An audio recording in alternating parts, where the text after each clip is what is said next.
Give me 1 second. Welcome, everybody, to this special episode of What Have They Done to Our Sport. We have the very special guest, the 8-time WWE Hardcore Champ, ECW World Heavyweight Champ, a Hall of Famer, the one and only Justin Credible. How you doing, Justin? Very good, brother. How you doing? Good, man. Just living life. I'm gonna go ahead. Let's go ahead and start off with your documentary. I'm really excited, so I'm gonna go ahead and put a picture so everybody knows what's going on and let you explain it. All right? Absolutely. Yep. Go ahead.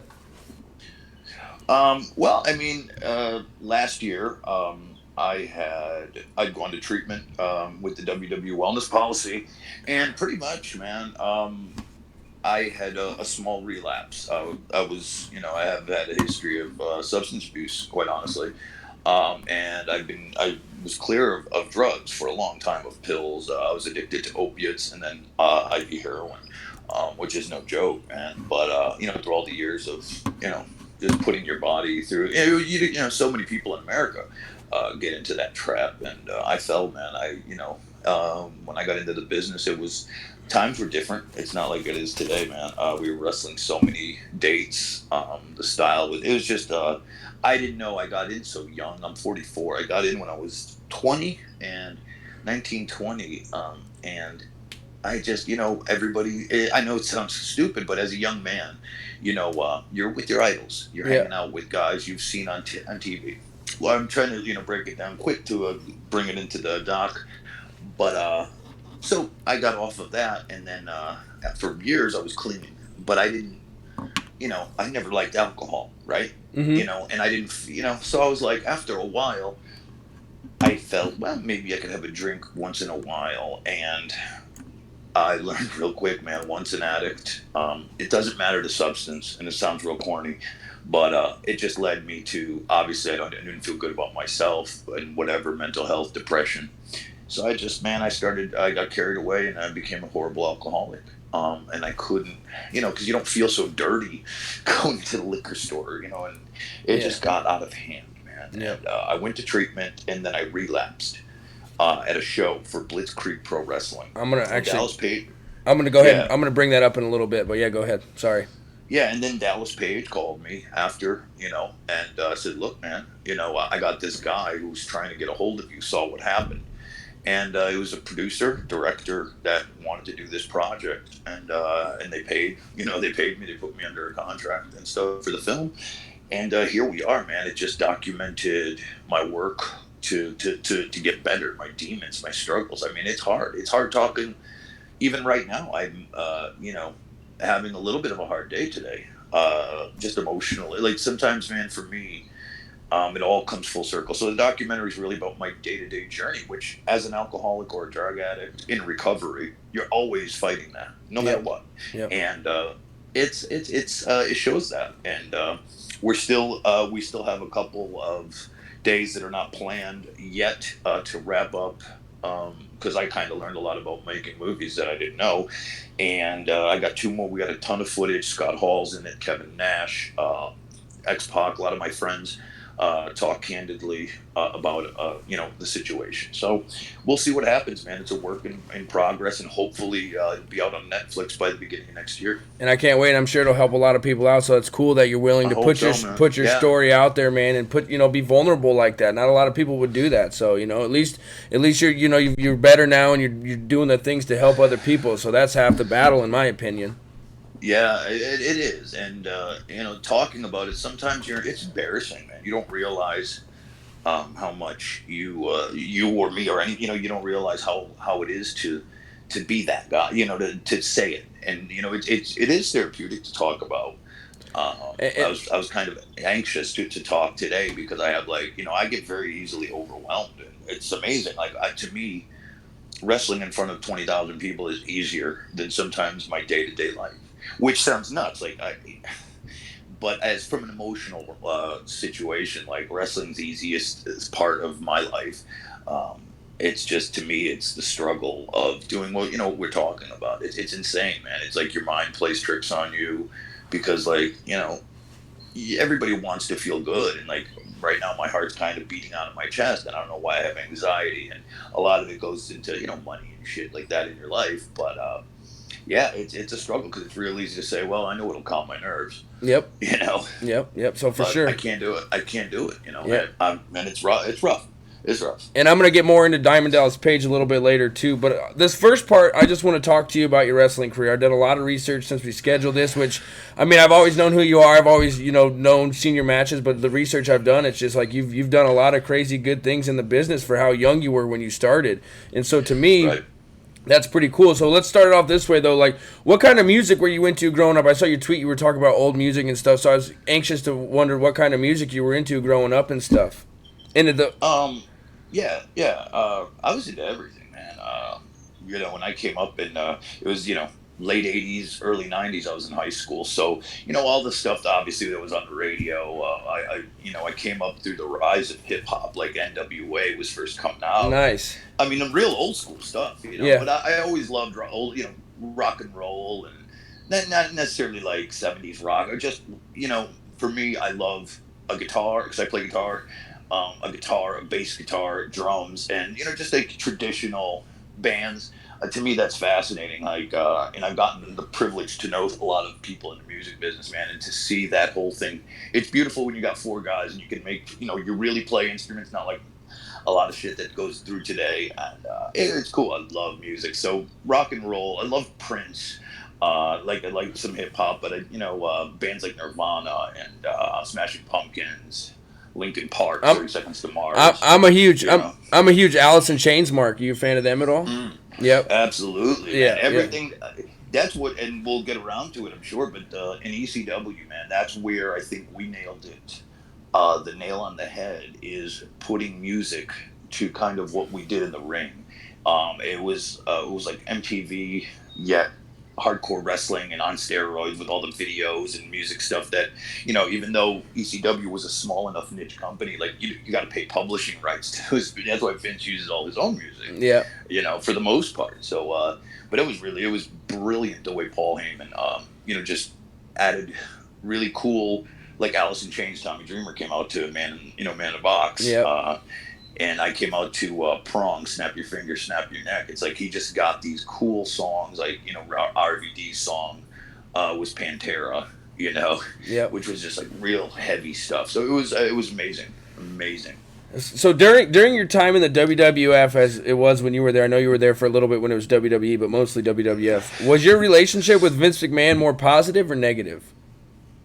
It was really positive. It Yeah. was, and it was different too. Like, he's a guy who was back then at least. I worked last time I was with the company was 2006, 2007 for Vince's relaunch of the ECW brand. Yep. And even then it was it was changing. But man, back then I'd schedule a meeting to talk to Vince. You could shake his hand. You could, if you had money issues, you talked to Vince. You talked to the old man.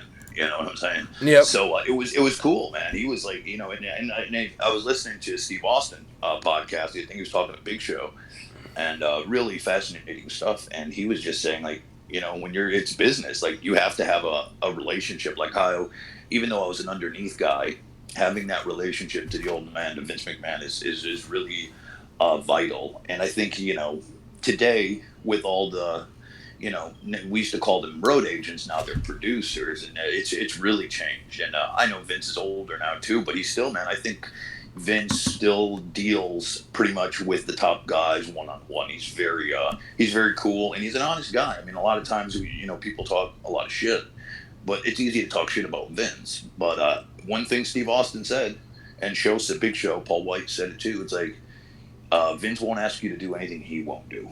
Yep. Yeah. And Which is, I mean, it's true. He's a workaholic. I mean, we were on the road so many days of the year. It was ridiculous. So those people became like family. So, but yeah, Vince is very cool, I think. what influenced your wrestling character? That's a good question. I don't get that often, believe it or not. Um, I came from doing the Aldo gimmick, right? Yep. And that's all I really knew. I was 20, 23, 24 when I went to ECW, and it was a really a quick thing, and I didn't have real time to even put it together. I got that Paulie gave me that name, and I didn't even have any wrestling gear. Oh, So I was like, well, shit, what do I do? And well, just did what the ECW sort of, you know, put on a pair of jean shorts like every Raven did it, and balls and Axel, and just like, give me an ECW shirt, Paul. So I just took a little Shawn Michaels, a little Flair, a little Stone Cold, you know what I mean, and then slowly grew into what you see today. But it was a process of about 2 years to for me personally to get that character the way I liked it to towards the end. yeah. Of ECW was the best version of Just Incredible character, but it was a mashup of all those guys. Yeah, that's pretty cool. I'm glad I asked you a question you're not asked a lot, because I know you get interviewed all the time. So that's Yeah, what my goal is with my podcast. I try and ask my guests stuff they're not used to hearing, some different questions for them, so they can enjoy it like I do. You know. absolutely, What absolutely. what in your opinion is your best feud in the WWF or ECW? Another good question. Hmm.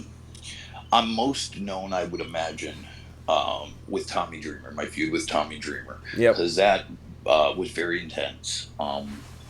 And what made it special and intense, so to speak, is the fact that his grandfather passed away, and Tommy wanted to use that as an angle, and I felt uncomfortable with it. The one I'm talking about is simply when they did the 10 bell salute, how people do when somebody passes away. Yep. I came out and disrupted it and started cutting a promo on Tommy Dreamer's dead grandfather, which is pretty heavy. But Yep. Dreamer's explanation to it, he goes, "My grandfather and I went to the matches when I was a kid." He goes, "He would be proud to be remembered. He would if he was alive, he'd find it a hoot, like a kick, get a kick out of it." Yep. So I was like, "Okay, Tom. I mean, sure." And so that was like the real first blood feud that I had with anybody in my life or in the wrestling business. And another one would say Jerry Lynn and Sabu as well.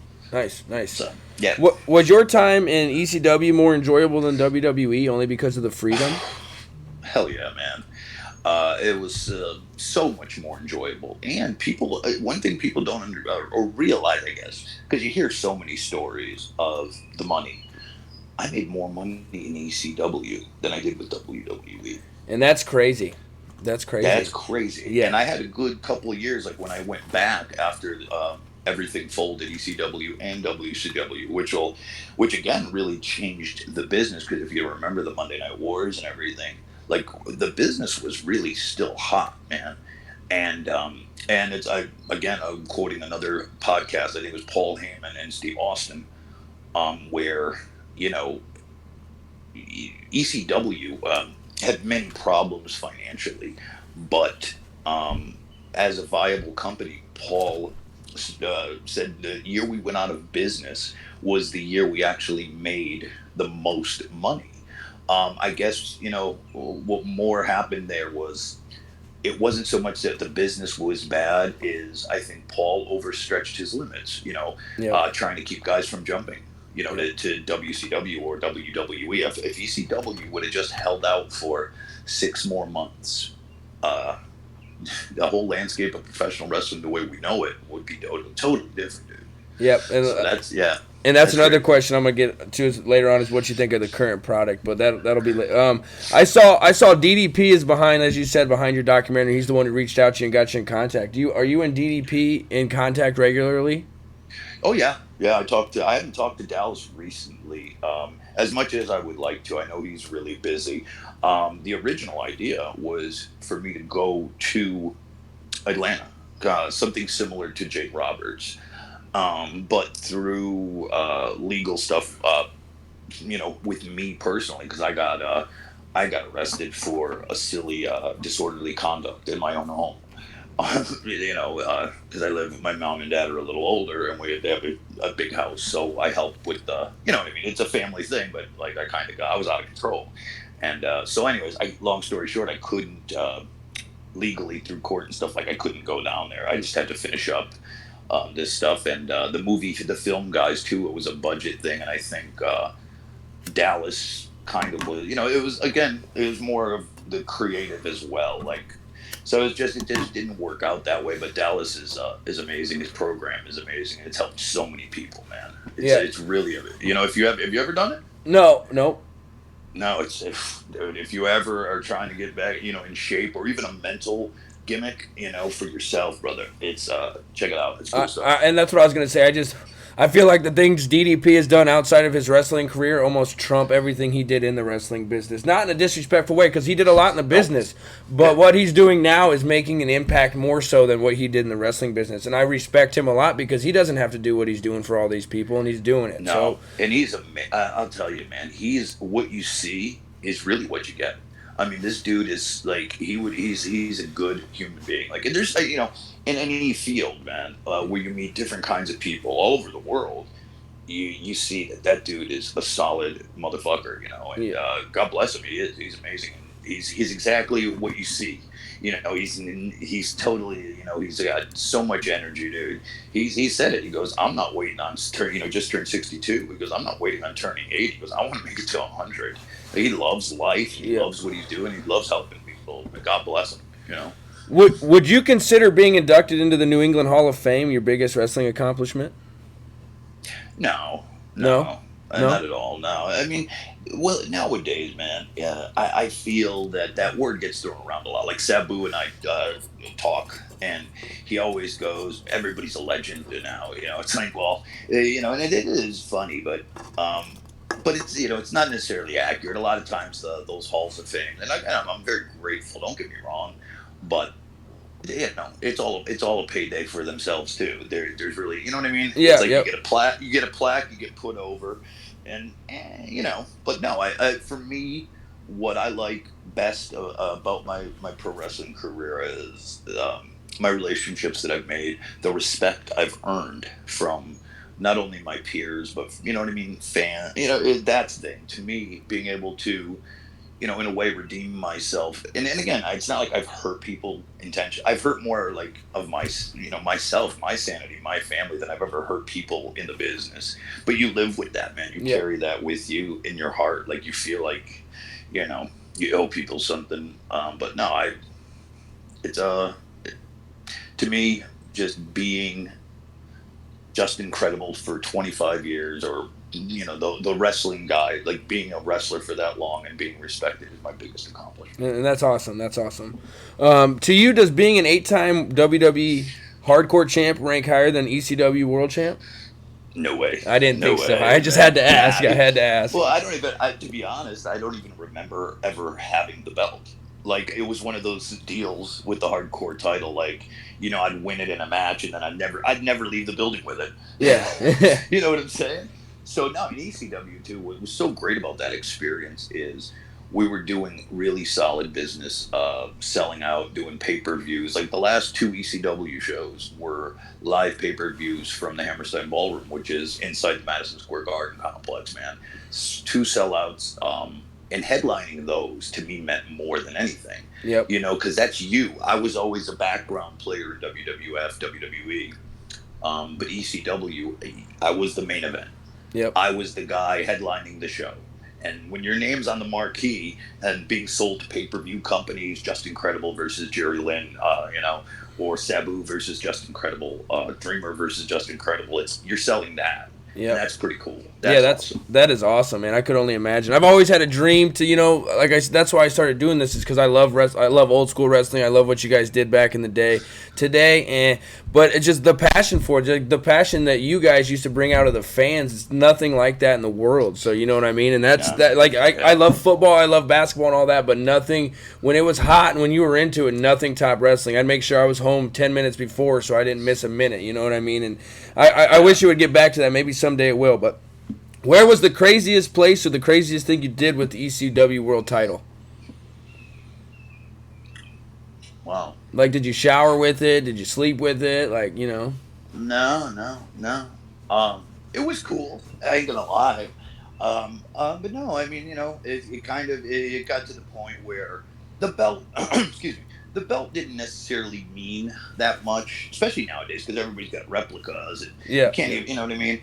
For me, it was the fact again, where I knew I was the main event, and being the champion, being that it's a worked Yeah, yeah, business. yeah, yeah. I didn't really win anything, but knowing that they give the belt to people who can carry, you know what I mean? Yeah. It means you've hit a status. So to me, it meant more that I'm the elite in the business, one Yep. of the elite. Yep. A world champion. That's pretty cool. Yeah, that's awesome. That's awesome. Yeah. Was the wrestling business everything you thought it would be? Nothing like I thought it would be, man. Yeah. Nothing. Yeah, it was very shocking. And like I said, the shock too. Like, even though I made decent money in WWE, I thought, like, when I signed up, I made it, a year in the WWE, and you'll hear, if you really look around and ask, you'll see guys who say the same thing. It's like, you back then too. The last time I went to ECW, well, the last two times with X Factor and ECW Reboot, they were doing guaranteed contracts. But the old days, everybody, even Hulk Hogan, Ultimate Warrior, Shawn Michaels, you name it, they had it. We had a contract that only guaranteed you. Basically, everybody signed a 3-year deal, and all Vince guaranteed you was 10 TV tapings at $150 a piece. Think about Wow. that.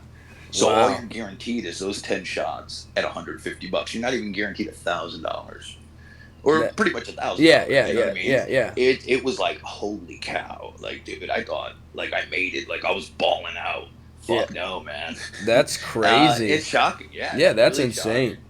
Okay, so let me go. And Go ahead. Go yeah, ahead. no, go ahead. That's okay. Go ahead. What was obvious? I think you'll say WWE, but was the catering better in the WWE or the ECW?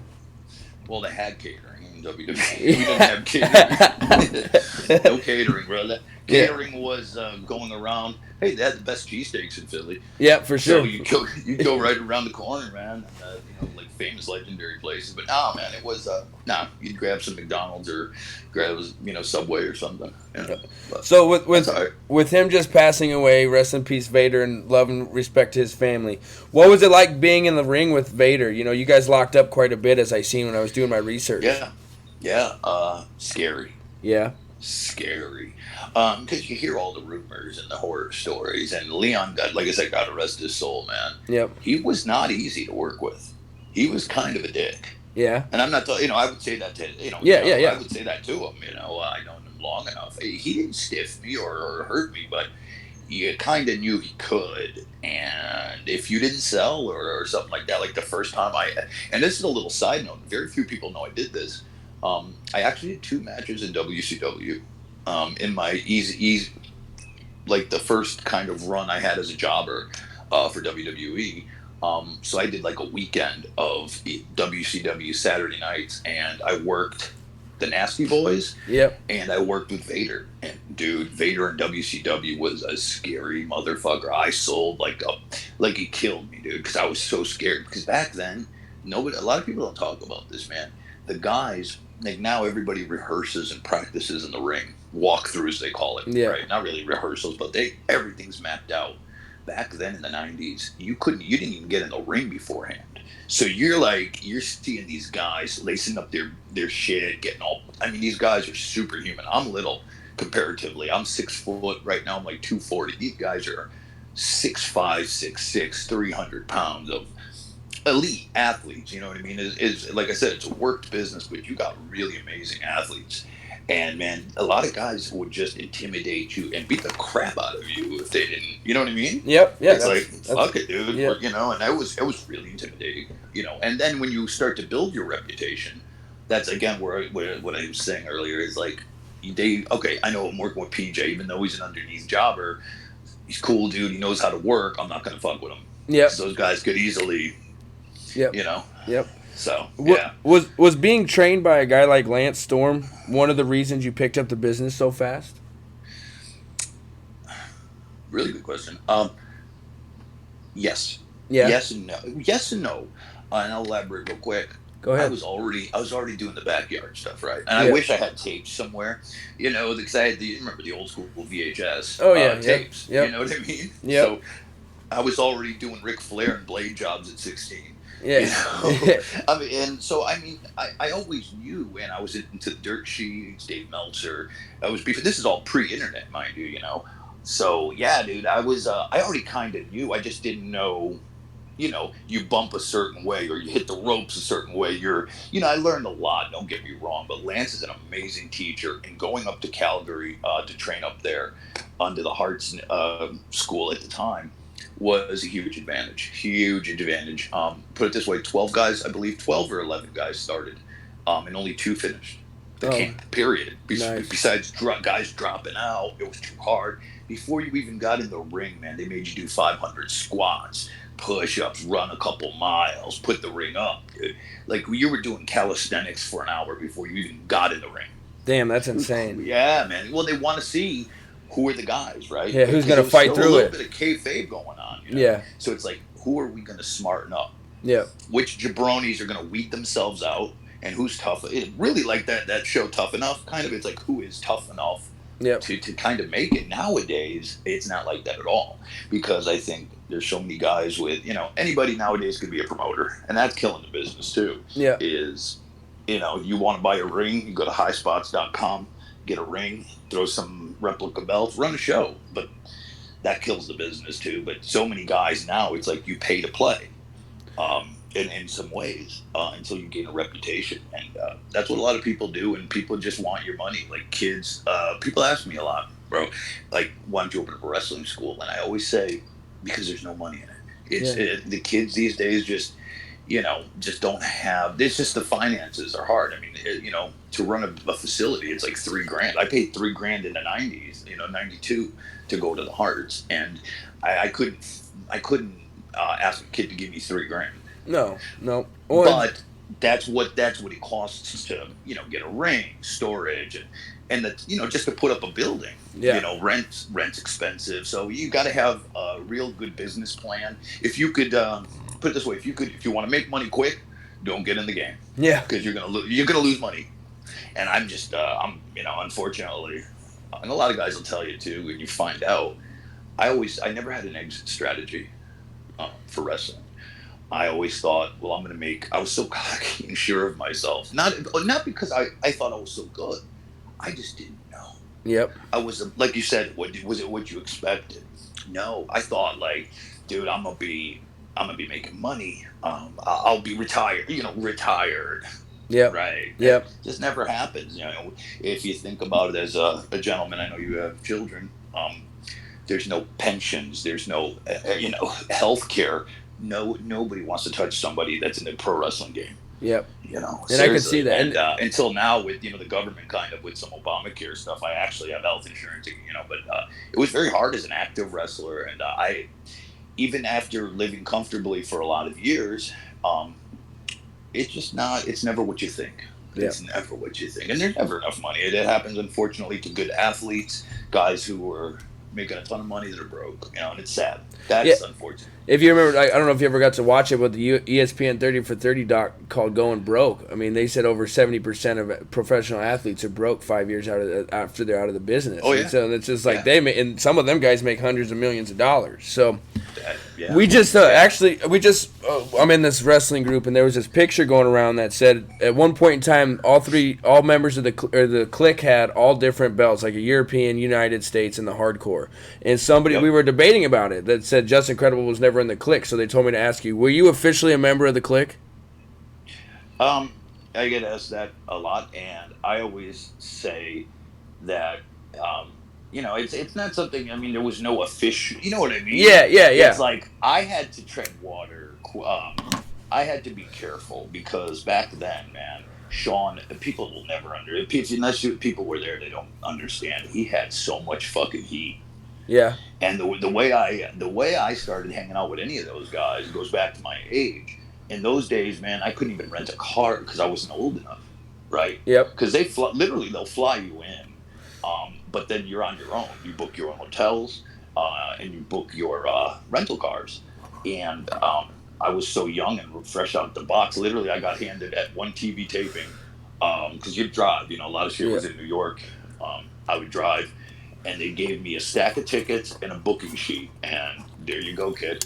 And then I got to the airport. I didn't, one of the road. I ended up driving with the agents like Chief J Strongbow, Tony Gurria, Blackjack Lanza. And then Scott Hall was on one of the towns, and I knew Razor for a long time as a jobber. And we even worked with him actually. But he's like, "Kid, you're coming with me," because he always like that's kind of the traditional thing is you see a young boy, you know. So I fucking did it for like Hunter did too. I was there with before Paul got in. Um, I was there in '94, signed officially in '95, but I was doing jobs.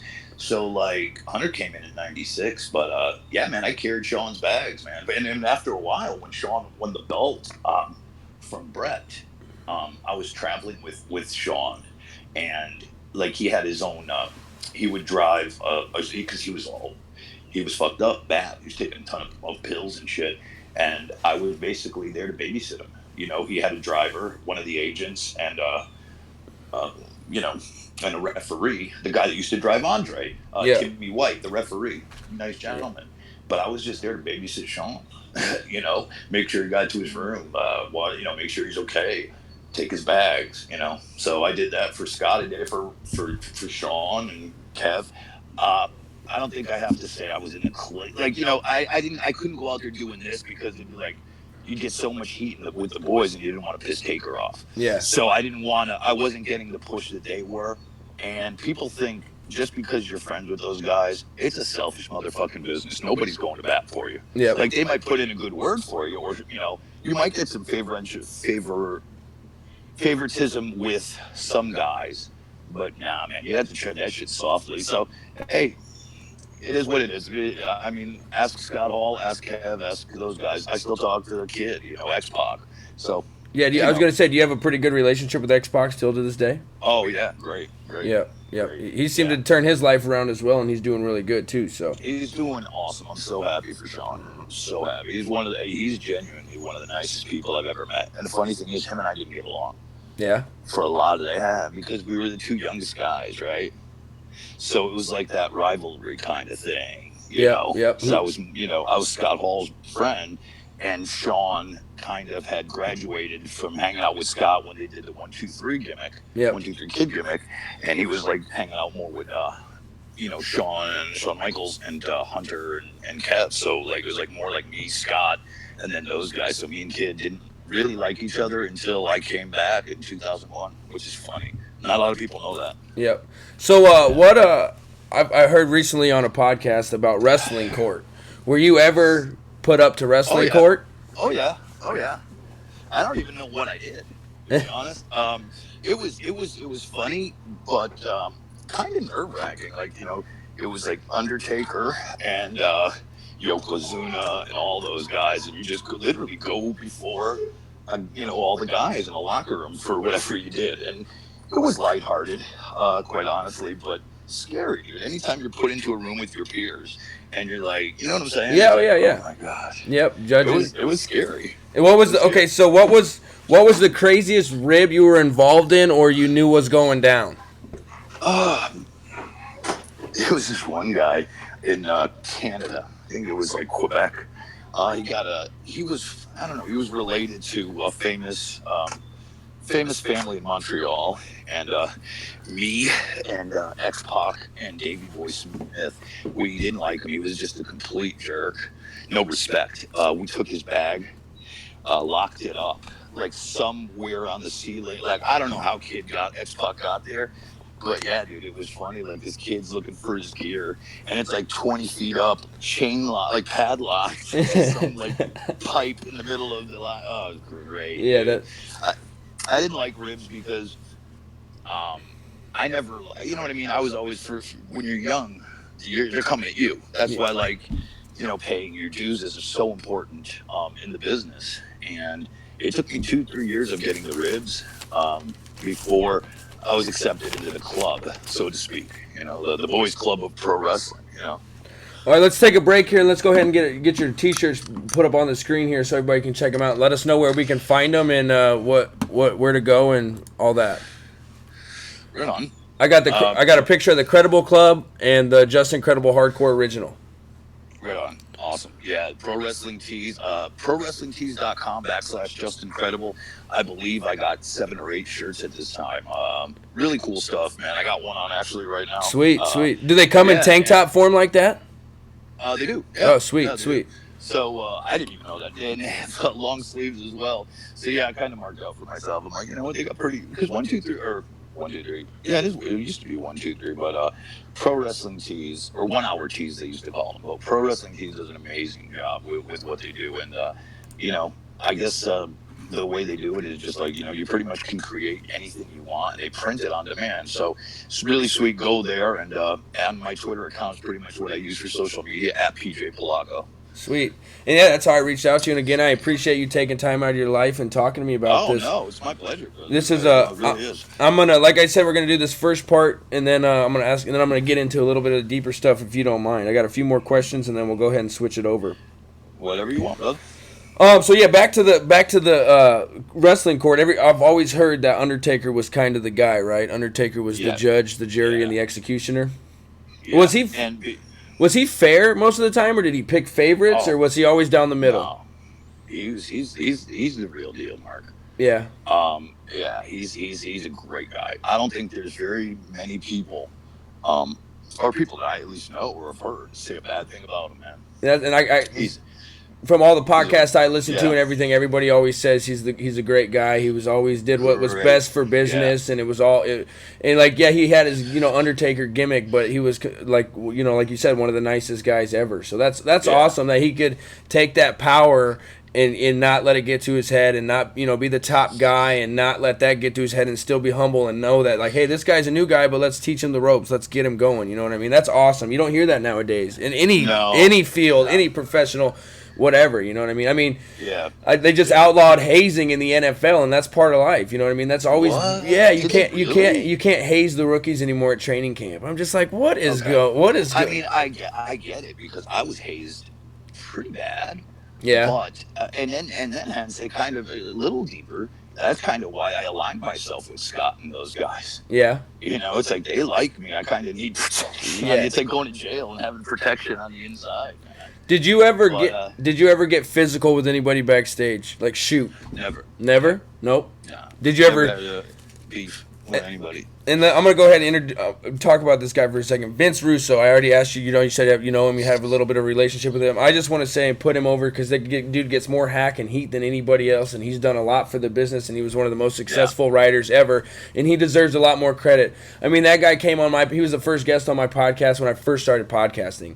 And the reason I got into podcasting was because he did this open thing on his Russo brand where you could Skype in, and he would let fans Skype in and talk to him and blah, blah, blah. Well, I teamed up with Mike Messier, that guy you did that movie with, The Vault, by the way, check it out. And we started doing this podcasting thing, but I just want to say that guy was, like I said, the most successful writer in wrestling business. I don't care what anybody says, the numbers back it up. And he was kind enough to come on my podcast for free. We could only talk about baseball, no wrestling, because he talks about wrestling all the time, which is fine. But he did that to me. Wow. And that just shows me that, like, that guy gets all this heat. Obviously, I don't know everything. But what is your personal relationship experiences with Vince Russo? Sure. This is going back, but when I was there, he didn't even work in TV yet. He was a writer for the magazine. Yep. So I knew Vince that way as a writer. He would do Vic Venom, I think it was, if I'm not mistaken. Yes, that sir. Was his column. Yep. Yeah, and that's how I knew him. So he's known me for a long time. Last time I saw him was about a year ago, and him and I have always gotten along. He does get a lot of heat for that. I think people and everybody has a finger to point when it comes to writing. Yeah.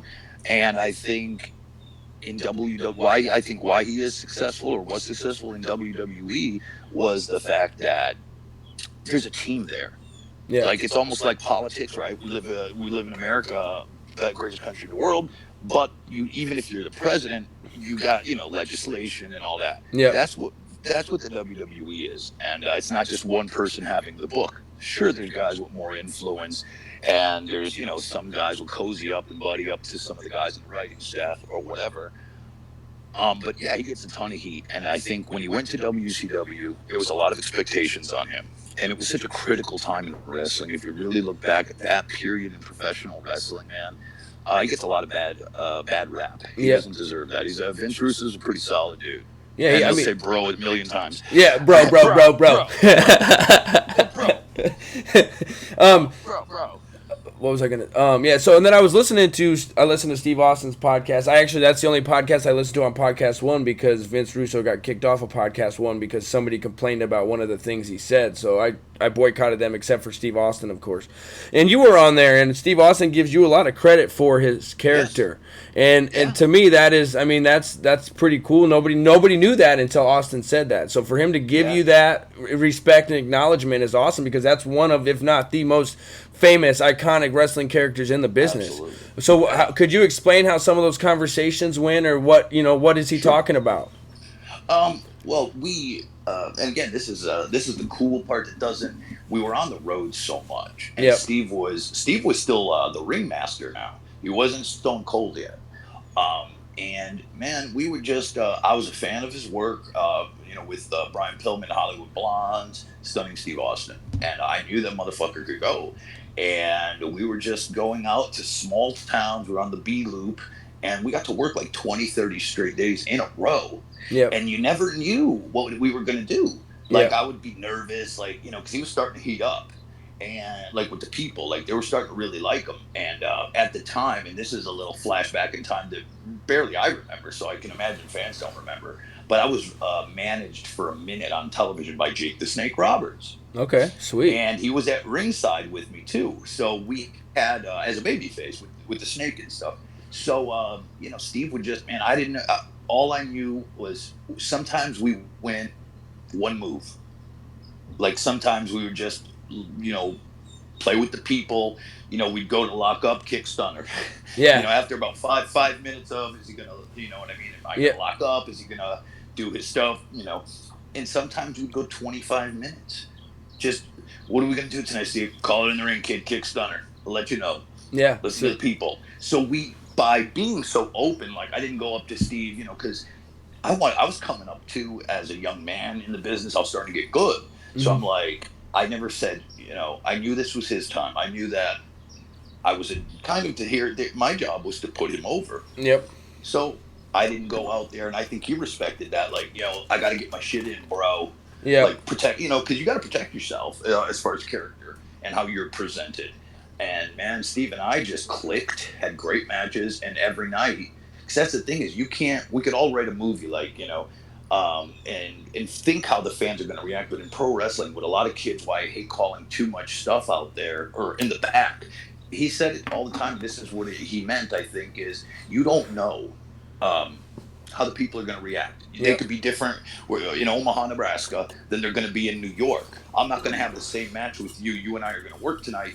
We're going to have a different match in Philly also, because that's a hardcore crowd and they'll boo the shit out of you. Yep. So we know we got a different match in Philly that we're going to have in Florida, Nebraska, Chicago's a different town too. So I think giving him that opening to be creative and trust the process of, hey man, this is, you know what I mean? Yeah, go out there, do you. Yep. I didn't, I make fun of me. Let's get your character however you need it. Yeah. And it was a real pleasure with him. And I think that's what he means. And that's like I said, a wonderful relationship, a relationship that's lasted this long, man. Yeah, and that's and like I said, no, that's one thing I don't like about the WWE and the forever is they don't ever. Vince McMahon's the only one who gets the credit, which he's also the only one who gets the heat when stuff's not going right, like right now. So I mean, I get that a little bit, but I feel like it should be a little bit different. Like a lot of things like that should be known, and so that's how I feel about it.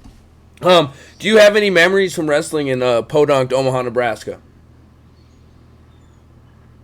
Yeah, I do, and it's a T-shirt from a Gold's Gym. Okay. That, we always used to do when we were in Omaha. So yeah, that's cool.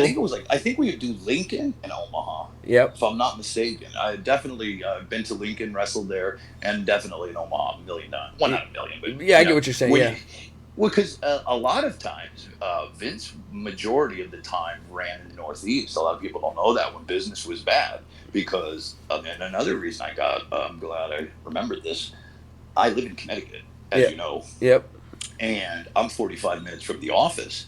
Kind of to go back to the Undertaker thing. And the reason I started getting used so much is, remember when they did the Faker Taker? Yep.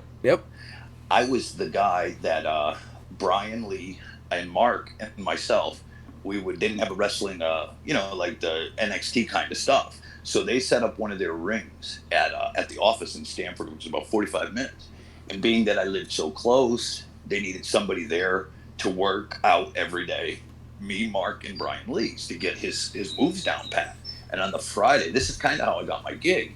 On that Friday, the last day, I was going to wrestle the Fake Taker at Raw, Monday Night Raw live. Um, we did a dress rehearsal for Vince McMahon, Pat Patterson, who was Vince's right hand man at the time, and for Mark. So me and Brian Lee, I'm in my gear. Brian Lee's all made up to look like, because Vince wanted to see it. This was real kayfabe shit. Yeah. And by being in those close quarters and that personal one-on-one, and Vince kind of, he's there to look at Brian Lee and work with Mark. But then I got ingratiated. Mark and I reestablished a relationship, and I'm talking to Vince. Now Vince knows my name.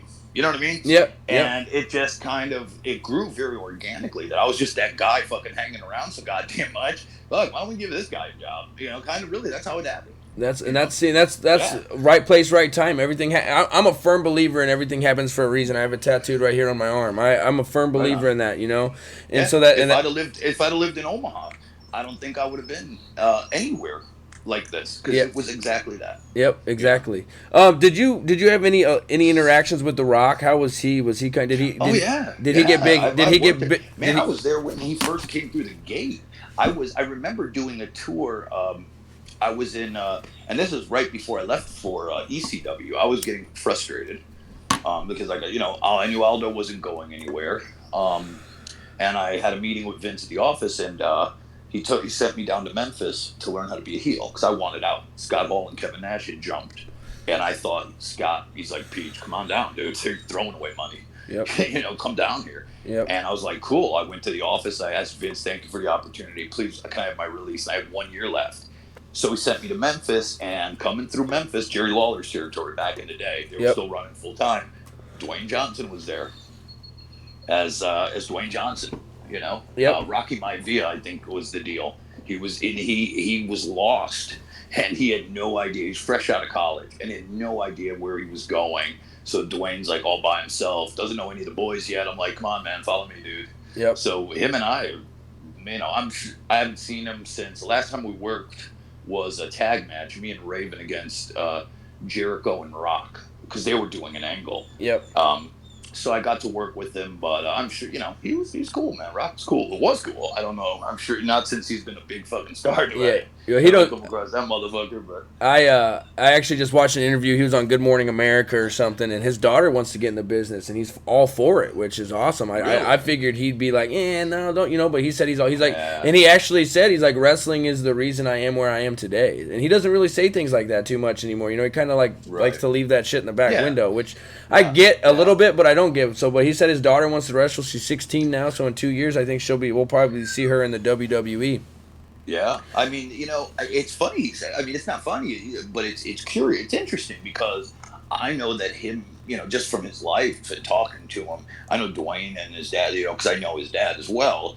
And, I know Rocky Johnson had some financial problems and stuff. Like, I remember Dwayne telling me a story where they were living in Hawaii, and, and they went back to his home, and it was like locked up, like, you're out. Kind of stuff. So I would imagine it's much easier when you're a multimillionaire getting into the business. But I would have thought he would have steered clear just for the hardships that this business ain't for everybody, dude. Yeah. And it certainly wasn't necessary.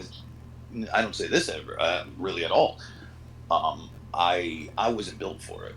Yeah. This business ain't for nice guys. Yeah. And I always wore my heart on my sleeve. I was always very kind. I'm a kind person by nature. Yep. And you get taken advantage of. So I was curious because of that reason, but hey, God bless him. Yep. God bless her. Yep. And so you brought up Raven. I was a huge Raven fan, man. A huge Raven fan. You still have contact with him? I haven't talked to him and Scotty in a long time. But that's it. That's how it was with a lot of guys. Like, there's guys, man. Wrestling's so unique.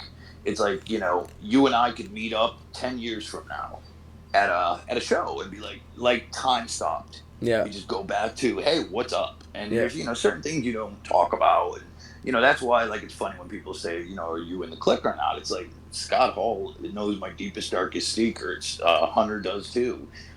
Shawn Michaels did too. Like I went to a lot of people forget this too. In '99, Shawn had retired, and I went to San Antonio when I was ECW Tag Team Champion with Lance Storm. And Shawn had a school, Shawn Michaels Wrestling Academy, and he had a little territory and a little TV gig. I stayed at his house with Rebecca. He married the Nitro girl Rebecca, and I stayed at Shawn's house, and Scott Hall's cried in my lap, dude. That big fucking goofy motherfucker. But Yeah. I mean, you had so much. I was with those guys more than my own family. Yep. And I Yep. wasn't married at the time yet, and it's just, man, you're out there alone, and it's why it's like going to war with people, man. You travel all over the entire world, and this was before everybody has a little device where you could look at each other and talk. I mean, I'm talking about payphones, lonely Yep. nights, Yep. sleeping in airports, man, driving hundreds of miles. It's crazy, dude. Yeah. It's crazy. It might get a little loud. My kids are getting home now, but they're gonna. I know the deal. That's why I'm outside right now. Yeah. I'm glad I got my Wi-Fi. I forgot to bring this up when I talked about Vince Russo. He's actually producing and writing for a wrestling company called Rocky Mountain Pro. They just got a TV deal in Colorado, and they're on TV right now. Yeah, they're finishing season 1. I think he said they have 4 episodes left, and he said it's looking good. They got good numbers, and they'll have a second season. So, Nice. yeah, when you get all your stuff figured out, get in contact with him and, go out there. That'd be pretty cool. I think that'd be cool to put you guys two together. Wow. Yeah, absolutely. So yeah, like I said, this will be the last question on this first part, and then we'll go ahead and get to the second part. Again, thank you, Justin Credible, for your time. I appreciate it, man. I'm having a blast. Everything. I get to ask you questions that I'm like I said, I'm a fan. I'm talking to one of the biggest names there was back in the day. So I'm very, very grateful for that. Thank you. Last question is what was your favorite match that you did in ECW, WWE, WWF, if you can recall, or if you have something that sticks out to you? What would you say was your favorite match? Wow. I get asked that quite often, but I always say different things. Yeah. Because I guess I don't know, man. One of my most critically successful matches, because I'm one of those idiots that would, literally I'd finish the match and I'd be like, and again, this is before the internet, and I would be like calling, Dave Meltzer had a 900 line, and I had the backdoor 800 number code, so you didn't have to pay for it. So I wanted to hear like how many stars he gave me. So it can't, in one of the dirt sheets, I think it was Anarchy Rules, me and Sabu in Chicago got like 4.5 stars. Whether it is or not, but my most memorable in my head, like I remember the crowd, and it's a televised match. Me and Shane Douglas in Philadelphia. Awesome. Holy shit! What a blood feud, and I forget about that because he left abruptly for WCW. So it's like Paul wanted to pass that torch. Shane didn't have the belt yet, or again anymore at the time. He had dropped it and he was on his way out, but. I was kind of taking his shoe, like, I was the next guy in line, and we tore it up. We went about 30 minutes, didn't call most of it, and we're doing Flair Steamboat chops back and forth. He got color busted open, tables, fighting outside. The people, it's like one of those times when Shane started to make a comeback, like he was bleeding, and he's like, hit me, motherfucker, like fired up, dude. The people were like popping, like the roof was coming off on punches and woos and chops. It was amazing. I if that's one of the matches I'd actually, because I hate watching myself. Yeah. That's one of the matches, because you're always critical, right? Yep. It's like if it feels good to me, I'm not gonna watch it, because then I'll go back and pick it apart. Oh, look, what the fuck? Did I look like a fat fuck there, or that was the shits? I was slow, or But that match is one of the matches where I'm like, that was flawless. Psychology, the fans, everything. Sometimes you can have great fucking matches, but it's not as good as you thought. Yep. And that one is like pretty much that's gonna be my answer from now on. Yeah. That's good. That's good. Okay, I lied. Now that you said that, I got one more question. What was it like cutting yourself? Blading, I should say. Sorry. Was it hard? Was it a science? I mean, how did you know not to go too deep? How did you know when to do it? Was there a call for that, or? Yeah, no, you definitely knew. I didn't start getting, and people always think it's the opposite. I started getting color in ECW, but like, I didn't do it a lot. I do it more now because it's just easy. It's easy to get a reaction, like, But Yeah. I would just tape a little bit of tape right there. I'm showing you, Yep. kind of like on the wrist, taped up white, and if you can see my head, Yep. Yep. like I just poke. I leave a little. I don't slice too much, but I poke. Okay. Like and I make it so it's not a slice. It's just a little, almost like a stab, Yep. and I just a couple pokes, and then I go just push as Yep. much as I can, and usually it just flows, brother. And Yep. there's veins up here too, so I Yep. just Yep. Did you easy. It doesn't hurt. It doesn't it hurt. doesn't hurt? I rather get color than take a backdrop. Yeah, really. That's Yeah, crazy. backdrops, power bombs, forget it. Yep. That's where you get the concussions. Because I've had, we could talk about it on the next half, but the CTE stuff is real, man. Yep. And I remember wrestling so many. There was no concussion protocol. Yep. I would wrestle, man. I remember one time I got a concussion so bad in Buffalo. I got Friday night in Queens off, and then Saturday, 2 out of 3 falls, 30-minute match with Jerry Lynn. And I puked the entire way from Philly home because my wife couldn't drive stick shift. And I was so messed up that I couldn't even see straight. My eyes, if you really look, one goes one way, one goes the other from so many knocks to the head. So that's the most dangerous thing, in my opinion, in this sport. You keep giving me these segues, so I got to take advantage of it, man. So what was it like back in the day? Because I know they really cracked down on it now. Like, was there a concussion? Like, if you have a concussion, you have to sit out, or were the boys scared to sit out of a match because they lose their spot and shit like that? Or was it kind of yeah. That, and man, you just didn't want to get off the road. It was times were so different than they are now, man, because like it was so old school still. It's like, well, if they take me off the road, are they gonna, like, you had to see if you were figured in. Yep. And it was something. It's like, fuck, Undertaker wrestled every night. You know what I mean? I mean, head injury. We did some stupid shit, man, that we should have never done. Yep. Like, looking back, man, I would have changed so much Yep. of my life and my wrestling career. Just ridiculous. And I'm paying the price, and so many guys are paying the price. I'm glad I'm walking. Yep. And I don't know where this head stuff's gonna go, because I don't, I know it does a lot of harm to people, and a lot of casualties. So one real quick thing is, I donate. Put it this way: when I die, my brain goes to Harvard for studies, because Chris Nowinski, who was a WWE athlete, had to leave the business because of concussions. Yep. So he started a foundation in Harvard, and he was asking guys, when you pass, please, because we need to research this stuff for future athletes. Because we finding out more and more, like when Benoit died, or that horrible thing. They did his brain scan, and he said he had a brain of an 85-year-old man with dementia. Yeah. See, that scares me, dude. Yeah, that's my insane. issues with depression, with I say mental illness because there's a stigma to it. I'm not crazy. Yeah. I don't take any medication for it, but depression is mental illness. I know that sounds wicked, but that's really what it is. And same with anxiety and depression from, I think, concussions. Yeah, same with anxiety. I have really bad anxiety, and I consider that a mental health issue. Because it is. Yeah, it is. It is. I mean, because it affects my life on a everyday basis. Anxiety is one of the worst things anybody could live with. I wouldn't wish it on my worst enemy, man. It's horrible. I know, it's horrible. Yep, dude. It is. And that's, again, I think.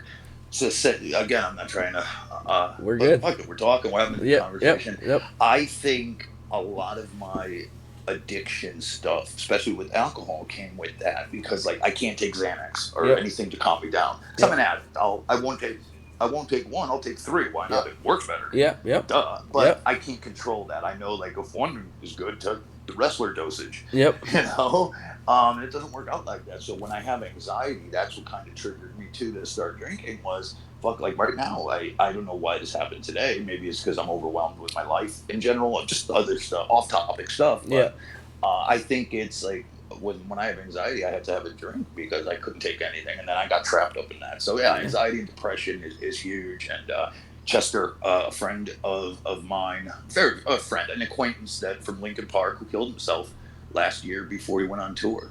I met him and his family, and he, millionaire, had everything in the world, successful career, and you just don't know, man. You just breaks your heart. It does. It's crazy.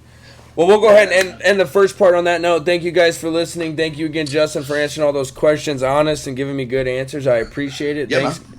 Thank you so much for having me, brother. No, part 2 will be out next week, guys. So we'll go ahead and thank you and look forward to part 2. I appreciate it. Absolutely. Thank